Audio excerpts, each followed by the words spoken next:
Hi viewers, welcome to our channel. Jaganmohan Reddy గారు మరి ఢిల్లీ వెళ్ళి ధర్నా చేయబోతున్నారు. తన ఎమ్మెల్యేలు ఎమ్మెల్సీలు అందరినీ తీసుకెళ్ళి అయితే ఇప్పుడు దీనిపైన భిన్నాభిప్రాయాలు అయితే వ్యక్తం అవుతున్నాయి. కొంతమంది ఏమో అసెంబ్లీకి వచ్చి మాట్లాడచ్చు కదా, ఢిల్లీ వెళ్ళడం ఏంటి అని చెప్పేసి, ఇంకొంతమంది పొలిటికల్గా ఇది ఒక మంచి వ్యూహం అని చెప్పేసి మాట్లాడుతున్నారు. మరి ఢిల్లీ వెళ్ళి అక్కడ ధర్నా చేస్తే దాని ఇంపాక్ట్ ఏ విధంగా ఉంటుంది, వైసీపీ ఏ విధంగా మేలు కలుగుతుంది, ఇదే అంశం మీద డిస్కస్ చేయడానికి ప్రజెంట్ మనతో పాటు జగదేవ్ గారు సీనియర్ జర్నలిస్ట్ ఉన్నారు. వారితో ఒకసారి మాట్లాడదాం. సార్ నమస్కారం. సార్ నమస్తే. సార్, జగన్మోహన్ రెడ్డి గారు మరి ఢిల్లీ వెళ్ళి అక్కడ ధర్నా చేద్దాం అని చెప్పేసి ఒక డిసైడ్ అయ్యారు. ఆయన ఎమ్మెల్యేలు ఎమ్మెల్సీలు అందరినీ కూడా తీసుకెళ్తున్నారు.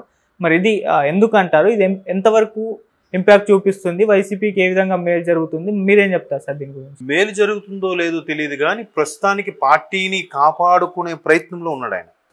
పార్టీ యొక్క మనుగడని కొనసాగించే ప్రయత్నంలో ఉన్నాడు కాబట్టి ధర్నా చేసినా చేయకపోయినా ఒక స్టేట్మెంట్ ఇవ్వాలి. కనీసం ఒక 10 మందితో అయినా ఢిల్లీ జంతర్ మంతర్ ద్వారా ధర్నా చేయాలి, లేదా పార్లమెంట్ ఆవరణలో ఎంపీలతో అయినా ధర్నా చేయించాలి. పార్లమెంట్ ఆవరణలో ఎంపీలతో చేయించాలంటే ఇప్పుడు నలుగురు ఉన్నారు. ఆ నలుగురితో ఏదో ప్లకార్డులు పట్టుకోవడం ఏదో చేయించాలి. తర్వాత పార్లమెంట్ వరకు ఓకే, ఈయన కూడా జంతర్ మంతర్ లాంటి దగ్గరికి వెళ్తే ఈయన వెళ్తాడు, ఆ ఆవరణలోకి నిలబడతాడు, ధర్నా చేస్తాడు, నేషనల్ మీడియా దృష్టిని ఆకర్షించాలి. తర్వాత పార్టీ ఉంది, అరే ఇలా చేస్తున్నారే అనే పరిస్థితిలో కూడా ఉంది. మరి ఇకవైపే ముందు ఇంట గెలిచి రచ్చ గెలవాలి కదా. ఇక్కడ ఇంట గెలవాలి, ఇక్కడ పార్టీ మనుగడ కోసం పార్టీ కార్యకర్తలు భరోసాగా ధైర్యంగా అన్న మళ్ళీ మా జనాల్లో ప్రజల్లోకి వస్తున్నాడు, ధర్నా చేస్తున్నాడు, పార్టీ కోసం పోరాడుతున్నాడు, కార్యకర్తల కోసం మాట్లాడుతున్నాడు అనే భరోసా కల్పించాలంటే ముందు ఇక్కడ అసెంబ్లీలో మాట్లాడంగా నేను చేయాలి. అసెంబ్లీకి వెళ్తారా లేదా అనేది క్వశ్చన్ మార్క్. ఇప్పుడు అందరూ ఏమంటున్నారు, ప్రతిపక్ష హోదా కూడా లేని జగన్మోహన్ రెడ్డికి అసలు అసెంబ్లీకి వెళ్తాడు ఆయన 11 మందితో. 11 మందిలో కూడా ఒక 5గురు పక్క చూపులు చూస్తున్నారు అన్నట్టు కూడా వార్తలు ఉన్నాయి. సో ఆ 5గురు పోనీ 5గురు రాలేదు, పోనీ ఆబ్సెంట్ అనుకుందాం, పక్క చూపులు చూడకపోయినా అంటే పక్క పార్టీ వైపు వెళ్ళాలని అనుకోకపోయినా 5గురు లేరు. మిగతా ఈ 7గురుల్లో ఆబ్సెంట్ ఎంతమంది, వచ్చేవాళ్ళు ఎంతమంది? పెద్దిరెడ్డి గారు ఈయన కనబడుతున్నారు. మిగతా వాళ్ళ పరిస్థితి ఎలా ఉండబోతుందో తెలియదు. ప్రతిపక్ష హోదా లేదు. సాధారణంగా ఒక ఎమ్మెల్యే ఒక ఇండిపెండెంట్గా గెలిచిన వాళ్ళలాగా లేదా ఒక మామూలు పార్టీ గెలిచిన వాళ్ళలాగా అక్కడ కూర్చోవాలి. కూర్చున్నాక ప్రధానంగా అలిగేషన్స్ లేవనెత్తడానికి అర్జీ పెట్టుకున్నాక స్పీకర్ మాట్లాడడానికి ఛాన్స్ ఇస్తారా?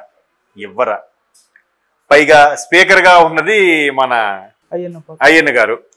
సో అయ్యన్న పాత్రుడు గారు స్పీకర్ అయిన తర్వాత పవన్ కళ్యాణ్ గారు ఉప ముఖ్యమంత్రి గారు కూడా ఒక మాట అన్నారు, మీరు స్పీకర్ అవ్వడం వల్ల నిజంగా వైసీపీ వాళ్ళు బతికిపోయారు, ఎందుకంటే అయ్యన్న పాత్రుడు గారు చాలా శుతిమెత్తగా ఘాటుగానే స్పందిస్తారు, అటువంటి మీరు అక్కడ ఆ స్థానంలో కూర్చోవడం, ఇటువంటి వ్యాఖ్యలు చేసే వాళ్ళు కూడా మీరు చెక్ పెడతారని అనుకుంటున్నాను అన్నట్టుగా చిన్న చలోక్తిలాగా విసిరాడు ఆయన. సో అయ్యన్న పాత్రుడు స్పీకర్గా ఉన్నారనే ఈయన ప్రమాణ స్వీకారానికి రాని వ్యక్తి అయ్యన్న పాత్రుడు స్పీకర్గా ఉంటే సభలోకి వెళ్తారా? వెళ్ళి పార్టీ కోసం కానీ ప్రజల సమస్యల కోసం మాట్లాడతారా? ప్రజల సమస్య పక్కన పెట్టండి, ముందు పార్టీ కోసం మనుగడ. ఇప్పుడు ఎందుకంటే ప్రజల సమస్య అంటే గతంలో కూడా చాలా ఉన్నాయి, బయటకు వచ్చి మాట్లాడిన దాఖలాలే. మన పథకాలు ఇచ్చేసో వాళ్ళు హ్యాపీగా ఉన్నారు, మనకే ఓటేస్తారని థాట్లోనే ఉండిపోయాడు కాబట్టి ప్రజల సమస్య గురించి మాట్లాడే పరిస్థితి లేదు. కాకపోతే కార్యకర్తల సమస్యల గురించి మాట్లాడితే మాట్లాడచ్చు. ఎందుకంటే మొన్న ఇప్పుడు వినుకొండలో జరిగిన ఇన్సిడెంట్, ఇద్దరు దానికి సంబంధించిన కార్యకర్తలేనట. బట్ ఇది ఒకళ్ళు టీడీపీ కార్యకర్త నరికేశారు అన్నట్టుగా చెప్తున్నారు. దీని మీద రాష్ట్రపతి పరిపాలన విధించాలన్నట్టు మాట్లాడుతున్నారు. దాని మీద కూడా మన జనసేన సెక్రటరీ గారు నాగబాబు గారు కూడా స్పందించారు.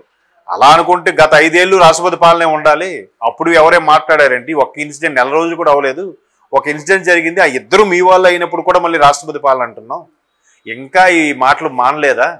అసలు నీకు ఎవరయ్యా సలహాలు ఇస్తున్నారు, అసలు నీకు సలహాలు ఇచ్చినోడు పట్టుకోవాలి ముందు అన్నట్టుగా నాగబాబు గారు కామెంట్ చేశారు. సో ఇట్లాగా ఇన్ని విమర్శల మీద ఒకవైపు పార్టీ పటుత్వం తగ్గుతుంది, మంచి నాయకులందరూ కూడా సైలెంట్గా ఉండిపోతున్నారు, ఎవరూ పైకి మాట్లాడట్లేదు.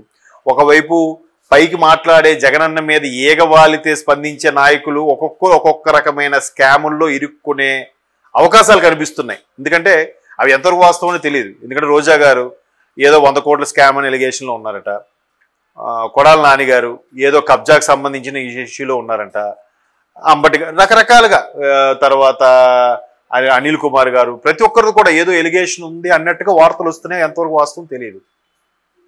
ఇలా జరుగుతుంటే మరోవైపు జక్కంపూడి రాజా గారు, కరణం ధర్మశ్రీ గారు, లేదా నిన్న ఆయన పేరేంటి మన చెవిరెడ్డి భాస్కర్ రెడ్డి గారు లాంటి వాళ్ళు మెల్లమెల్లగా ఓపెన్ అయ్యి, చెవిరెడ్డి భాస్కర్ రెడ్డి గారు అంటే జగన్మోహన్ రెడ్డి గారు బాగా సన్నిహితులు, ఆయన ఓపెన్ అయ్యి అంతర్గత కుమ్ములాటల గురించి ప్రస్తావిస్తున్నాడు. ఆయన పెద్దిరెడ్డి మమ్మల్ని బాగా తొక్కేశాడు, మాకు ఛాన్స్ ఇవ్వలేదు, మీరు కూడా మమ్మల్ని కలవడానికి ఛాన్స్ ఇవ్వలేదని జక్కంపూడి రాజా గారు అంటారు. కరణం ధర్మశ్రీ గారు అయితే మా మాటలు ఎప్పుడూ పట్టించుకోలేదు, కార్యకర్తలకి నాయకులకి అసలు మీరు కలవడానికే ఛాన్స్ ఇవ్వలేదు, మీరు ఇచ్చారులే తెలియదు కానీ మధ్యలో ఉన్న ధనుంజయ రెడ్డి గారు, సజ్జల గారు వీళ్ళ మధ్యలో ఆపేసేవారు. ఇలా రకరకాలుగా ఒక్కొక్కడుగా వాళ్ళ యొక్క అభిప్రాయాలు బయటకు వస్తుంటే పార్టీ యొక్క పటుత్వం తగ్గుతున్నట్టు అనిపిస్తుందా?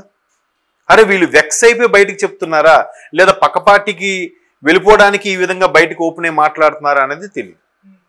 సో ఇటువంటి సందర్భంలో ఆయన పార్టీని ముందు మనుగడ అవసరం, పార్టీని కాపాడుకునే ప్రయత్నం అవసరం. అటువంటి పరిస్థితుల్లో ఆయన ఏదో ఒక విధంగా వార్తలో నిలబడాలి, జనాలకు వచ్చినట్టు తెలియాలి, జనాలు కూడా గుర్తించే పరిస్థితి రావాలి.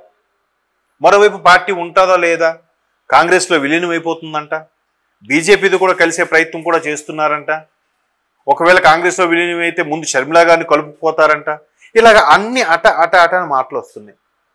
ఇవన్నీ పక్కన పెడితే జగన్మోహన్ రెడ్డి అనే వ్యక్తి పులివెందుల అసెంబ్లీ స్థానానికి రాజీనామా చేసి అక్కడ అవినాష్ రెడ్డి గారితో కడప లోక్సభ స్థానానికి రాజీనామా చేయించి కడప లోక్సభ ఎంపీగా బై ఎలక్షన్కి వెళ్ళొచ్చు, అలా అయితే ఢిల్లీలో లాబింగ్ చేసుకోవడానికైనా ఉపయోగపడుతుంది, కనీసం ఒక సెంట్రల్లో కొంతమందితో మాట్లాడితే గుర్తింపు, ఒక గ్రిప్పు ఉంటుంది అనే వార్తలు కూడా వినిపిస్తున్నాయి. దాన్ని మొన్న ఎవరు రేవంత్ రెడ్డి గారు కూడా ప్రస్తావించారు మంగళగిరి సభలో కూడా. సో అది ఎందులో ఎంతో కొంత వాస్తవం లేకపోతే, అంత భయంకరంగా అది దావాల్లో వ్యాపించకపోతే రేవంత్ రెడ్డి గారి నోట కూడా ఆ మాట ఎందుకు వస్తుంది?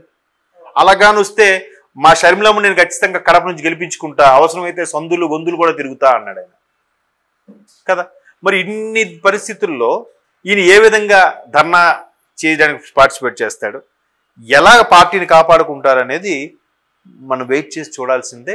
బిగ్గెస్ట్ టాస్క్ ఆయనకి. ఒకవైపు పార్టీలో పటుత్వం తగ్గుతుంది, నాయకులు ఒక్కొక్కరుగా ఎవరైతే ఇంకా జగన్మోహన్ రెడ్డి గారి మీద, వైసీపీ మీద అభిమానంతో ఉన్నారో వాళ్ళు ఓపెన్ అయ్యి మాట్లాడుతున్నారు. ఇంకొంతమంది మనకెందుకురా, మన వ్యాపారం మనం చేసుకుందాం, మన బిజినెస్ మనం చేసుకుందాం, మన పని మనం చేసుకుందాం అని మిగతా 140 మంది, అంటే గతంలో 151 మంది ఎమ్మెల్యేల్లో ఆ 10 మంది ఎక్కువ రెస్పాండ్ అయ్యేవారు, మిగతా 140 ఎక్కడ రెస్పాండ్ అవ్వలేదుగా. వాళ్ళందరూ రియల్ ఎస్టేట్ బిజినెస్లు, కాంట్రాక్ట్లు, ఏవో వ్యాపారం చేసి సైలే బాబు మాకు ఈ రాజకీయాలు వద్దు, బతుకుంటే మళ్ళీ 2029లో చూసుకుందాం అన్నట్టుగా ఉన్నారు.